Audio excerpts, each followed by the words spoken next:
dining set ऊपर भाई आपन पाखरे कोन सब ऑप्शन रहइबो आम पाखे कंपनी आइटम टू नहीं काठ आइटम जाए सब प्रकार एवेलेबल रोची एमती कि 4 सीटर 6 सीटर कस्टमर जो प्रकार चाहिए आम कतरे एवेलेबल अच्छी आम दे पारू ये जमी अच्छी 4 सीटर रही स्टिक कुशन वुड रे रहिबो स्टिक स्टिक वुड रे रहिबो ग्लास विथ ग्लास वाला रहिबो 4 सीटर रहिबो हम्म विथ यार सीट आपनकर बहुत कंफर्टेबल सीट आसीबो बहुत भलो सीट आसीबो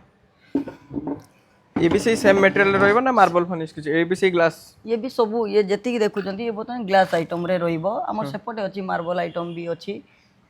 तो स्टार्टिंग प्राइस कथा जदी कहबे केते स्टार्ट हे जाउ आपन स्टार्टिंग प्राइस हले हमर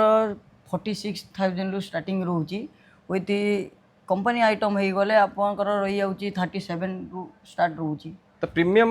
जिनस आपन जदी घरे दरकार अछि कि ए टाइप रो देखुचंती जहा डिस्प्ले रे जदी दरकार देन आपन आसी परिबे ओम फर्नीचर एम्पेरियम जहा कि अछि आपनकर भद्रक रे बाईपास विशाल मेगा मार्ट पाखरे ना कोन कहउचंती भाई